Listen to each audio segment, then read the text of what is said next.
Hello, thanks for stopping by. In this video, I'll be making a Star Wars Jedi costume. If you've ever been interested in making your own Star Wars costume that is nicer than store-bought, but that doesn't have to be perfect in every detail, then this video is for you. I'll show you what I did making my costume, and hopefully it will help you in your creative process, because making a costume for yourself or somebody that you care about is one of the very best ways to channel your creativity, and it is just a lot of fun. This process can be a little overwhelming, so I'm going to break this video down into 5 parts, starting with the sewing pattern that I used and the fabric that I chose. Then I'll talk about what worked with the sewing pattern and what didn't work so well. Finally, I'll tell you what I would do differently if I made this pattern again. And if you stick around through all that, I will share a secret pro tip with you for finding fabric online cheaply that might surprise you. For the sewing pattern, I decided to go with one of the big 4 pattern companies, Simplicity, and I used number 5840. What I like about the big 4 pattern companies is that the patterns are easy for beginners. They're ready to go right out of the box. You just cut it out to your size. It gives you good instructions. It tells you exactly what you need to buy. It couldn't be easier, and the process of assembly is very simple and straightforward most of the time. There are other options out there. You could buy a pattern from an independent company off of Etsy. There are plenty of tutorials for drafting your own. The problem I found with those is that the independent patterns tend to be more focused on screen accurate details, so they tend to be a little bit more complicated. And drafting your own is even more complicated still. For the fabric, the back of the envelope will tell you all the details. How many different types you're going to need, what types you're going to need, how much of each depending on which size costume you're making. I went to a locally owned fabric store to buy mine just because I know that they have really good fabric sales there sometimes that they don't list online. And so going in person, I was able to find some cheap fabrics that I wouldn't have otherwise known about.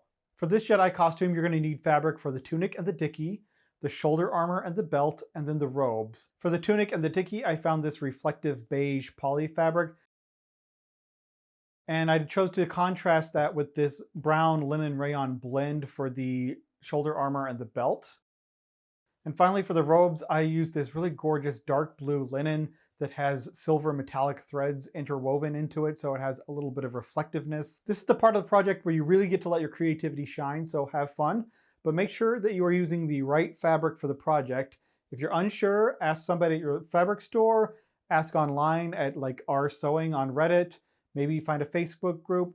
But if you don't choose the right fabric with the right qualities for the project, it's going to be a miserable experience trying to make it. What I really liked about this pattern is that the instructions were so easy to follow. I didn't have any trouble with them at all, and I don't think even a beginner sewist would find them challenging. I really like the way the final look came out. It's sort of broad-shouldered and intimidating. I just think it's really cool. Another great thing about this pattern is that it comes in a wide range of sizes from extra small to extra large, and it has a pretty generous fit, so I think you could get even a 2 or 3XL into the largest size without it being too tight. Something that didn't work for me was the dicky. It just seems kind of pointless. Once I've got all the layers on, you can't even see it. It feels like a waste of fabric. Also, the shoulder armor is too short. It doesn't go down far enough. It sort of stops around my belly button, and it just seems kind of awkward. And it also tends to slide off of the side of the shoulders rather than stay up the way it's supposed to. Also, the robe is a little bit fussy. You have to go in and round off the hood so it doesn't have that weird point hanging off the back. That leads into what I would do differently if I made this project again. I wouldn't make the dicky. It seems like a waste of fabric and it doesn't really add much to the overall effect of the costume. I would definitely add length to the shoulder armor, and this could be done pretty easily when you're cutting out the fabric. Just draw the ends down another 6 to 8 inches, whatever works for your height. But I think having it stop around the belly button is just kind of awkward. Another thing I would do is maybe add some Velcro to the shoulder of the tunic and the shoulder armor, just to hold things in place a little bit better to keep them from sliding down. Or maybe add an additional connector across the top of the shoulder armor if you didn't want to have that Velcro piece visible on your tunic. Just something to keep it all together and keep it from sliding. Finally, for the robe, the instructions tell you to hem the hood before you attach it to the body, and then there is a separate process for finishing the center front. I wouldn't do any of that. I would leave the hood unhemmed when I attach it to the body, and then I would do a simple rolled hem all the way from one end of the center front at the bottom, up and around through the hood and down the other side, just one long continuous hem.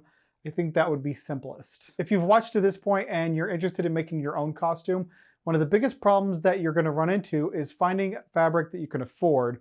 This pattern does use a lot of fabric. So here's that secret pro tip I promised you. There is a website called shopgoodwill.com, which is an online thrift auction, and you can find tons of fabric on there, super cheap. And you can get creative with it just like you would in a real thrift store. You could look for curtains, bed sheets, bedspreads. They have lots of fabric, things like that. It's a really good way to find stuff cheaply. This isn't sponsored. This is just something I do myself. And I hope that we don't get too many people over there running up the bids because you can get stuff really cheap right now. Now that I've shown you my process for making this costume, I hope that you are inspired to start your creative process and make a costume for yourself or somebody you care about, because it really is so rewarding and it's so fun. I hope that you give it a try and that you enjoyed the making as much as I have. Thank you so much for watching, and I will see you in the future.